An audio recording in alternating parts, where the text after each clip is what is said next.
In this one, we take a look at an absolute all-star of a card in Risk Factor in a game that comes down to the wire. Hope you enjoy it. Alright, and here we are queued up for our next game against Bell. Let's check out our opening hand. And this is a pretty good opening hand. Missing a 1-drop, which is too bad. But we've got Steamkin, Viashino, plus some removal in the Lightning Strike, and round things out with Phoenix. Feels pretty good. Island out of our opponent, but no play, so maybe not mono blue. Maybe we're looking at a control matchup here. And there's black for Dimir and Thought Erasure. Alright. That's going to be hitting Phoenix almost certainly. There's just so much removal for the Steamkins in this matchup between, Fungal Infection, the -2/-2 dead weights, or Moment of Craving, or Cast Down, not to mention the board sweep. So it's hard to get a Steamkin up and running, but we'll see if we can. Opponent leaves 2 blue open, potentially for Sinister. We do draw Fanatical, though, and that's really good. That'll allow us to potentially get... If our opponent doesn't have any instant speed removal, which seems unlikely, we might be able to get our Steamkin out of range of most of their -- spells. Let's see if this resolves. Well, Moment of Craving. So that's unfortunate. We lose the Steamkin, and we're only going to net 1 damage this turn. So that's a tough turn for us. Let's see what our opponent does here. Do they have a Soot that they want to cast out? Or do they hold the Soot back? Golden Demise. Alright. Well, we can rebuild. Another Fanatical. And keep tinking away. Obviously, turn 4 here. Our opponent did miss a land. That might be impactful if they're holding Doom Whisperer. And we did draw another Steamkin, which is really strong. But it's pretty bad that we're on turn 5 and we've only done, 3 net damage to our opponent. That's pretty bad in this matchup, in any matchup, really. Chemistry's Insight. I don't know if Dimir usually runs that or not. I guess they do. Grixis. That makes me feel like we're about to see Bolas.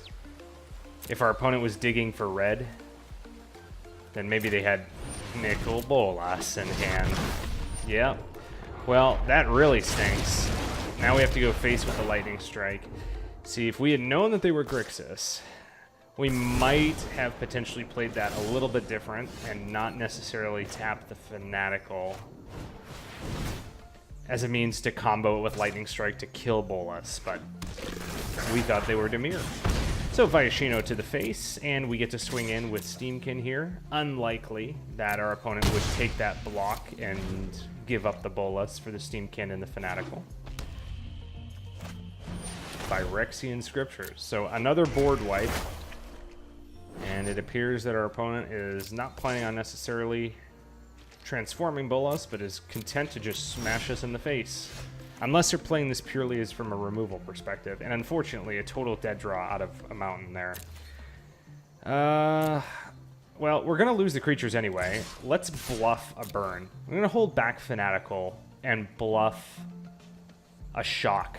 So in other words, if Bolas blocks either Steamkin or Viashino, we have the opportunity to kill.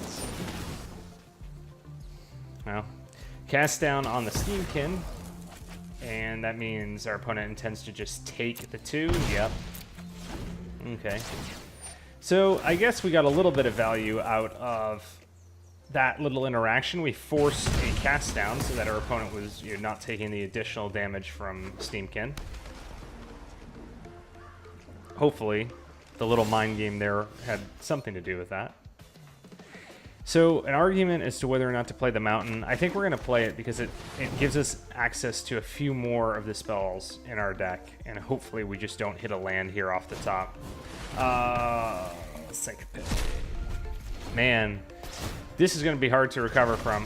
Granted, our opponent is at 6 life, so We could just top deck a couple burn spells and win the game outright. But we only have a few turns to do this now with old Nikki B smashing us in the face. Alright. Our opponent flips Bolus. My power is boundless. I don't know if that helps them win faster or not. Must be done. I mean, we were on a 4-turn clock. It's almost absolute that they have to give us this draw, too, which is pretty strong. So risk factor off the top, an all-star right there. It's 2 lands, not so great. But it does... Alright, there are some options here. There are some options here. We can just go risk factor, discard the land, and get some more cards in hand. Which...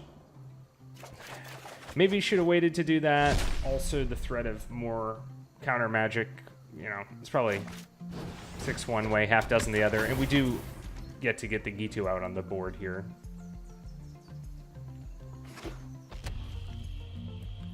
What is old Nikki B gonna do? Draw. My genius is All right. unmatched. Now, we have lethal next turn. Well, discarding shock. We have lethal still in hand. If our opponent doesn't have an answer, doesn't have counter magic, and they just tapped out, so I think we've just got them. Wow. Come on. Yes. That was all on the back of risk factor. Experimental Frenzy gets countered, but double risk factor allowed us to pull that one out. Hope you guys enjoyed the video. We'll see you in the next one.